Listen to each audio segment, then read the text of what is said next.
ভালো লাগছে, আসলেই ভালো লাগছে, খুবই ভালো লাগছে। কারণ হচ্ছে অনেক দিন বন্দী ছিলাম, ঘরের মধ্যে টেনশনে ছিলাম।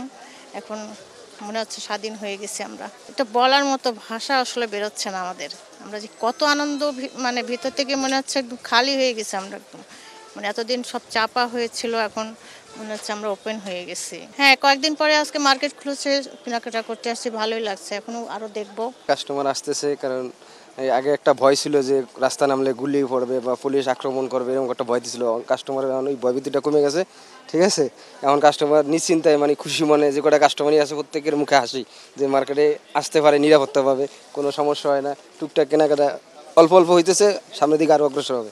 দাম তো নিউ মার্কেটে যারা ব্যবসা করে, কিন্তু প্রায় কাস্টমার যারা ব্যবসায়ী একদম চায়, হয়তো একটু দুই একটা লোক আছে একটু দামাদামি করে, ওদের সাথে আবার এরকম দামাদামি করতে। কারণ নিউ মার্কেট কাস্টমার যারা অনেক দিনই তো ব্যবসা করে, তো এটা কাস্টমার চিনে কোন কাস্টমার কত দাম চাইতে হবে। কারণ যারা দামাদামি করে কাস্টমার, ওদের কাছে দামাদামি হয়। যেমন আমার এই কাস্টমার, আমি একদম বলে দিছি, নিয়ে গেছে। অনেক ভালো লাগছে, আর স্বাধীন হয়েছে দেশ, রাস্তাঘাট খুবই ভালো। এটা তো ডিপেন্ড করবে দেশের পরিস্থিতির উপরে। আসলে যারা আসছেন তাদের উপর ডিপেন্ড করবে। শৃঙ্খলার একটা ব্যাপার আছে, এখানে সবাই আতঙ্কিত। যারা প্রতিষ্ঠান খুলছে, কারো মন মানসিকতা ভালো নেই।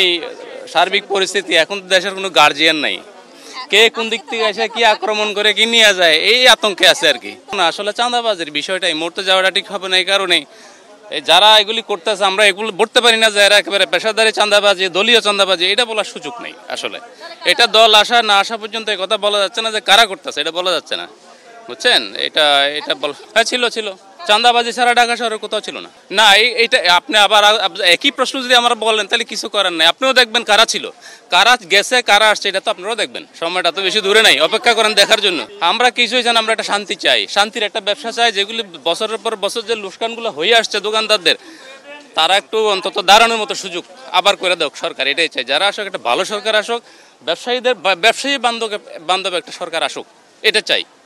আমাদের আর কি চাওয়া বলেন? না, আমরা এখন এরকম পরিস্থিতিতে পড়ি নাই, কেন বলবো বলেন? পড়লে কি করবে সেই প্রশ্ন বললে দেখবেন। এখন এই উত্তরটা নাই। বললে তো কিছু একটা করতে হবে, আমার বাঁচার জন্য আমার কিছু করতে হবে না, শেষ। আমাদের দেশ এই গত কয়েক বছর ধরে অনেক অশান্তি, সহিংস ঘটনা ছিল। গত এক মাস ধরে ছাত্ররা কোটা আন্দোলন নিয়ে এরা দেশ স্বাধীন করছে, নতুন করে দেশ স্বাধীন হয়েছে। আমাদের বিভিন্ন আশেপাশে নিউ মার্কেট, গাউসিয়া, ব্যবসায়ী এলাকাটা খুব আতঙ্ক ছিল। এখন বিশেষ করে ছাত্রদের, জনসাধারণের এই আন্দোলনের মাঝখান দিয়ে দেশ স্বাধীন হয়েছে।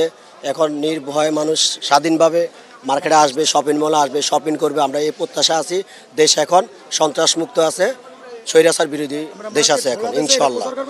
এখন আপনারা বেশি বেশি প্রচার করবেন। নিউ মার্কেট শান্তিপূর্ণ আছে, সবাই শপিং মল আইসা সুশৃঙ্খলভাবে, শান্তিভাবে তারা তাদের পছন্দ, যে আমাদের ব্যবসায় আমাদের ইনশাল্লাহ দেশ স্বাভাবিক হতে হতে এখন আপনারা দেখেন দেশের যে পরিস্থিতি, যেভাবে দেশটারে একটা হুমকির মুখে থুয়ে চলে গেছে, তারা দেশের অর্থ সম্পদ সব লুট করে দেশের বাইরে নিয়ে গেছে।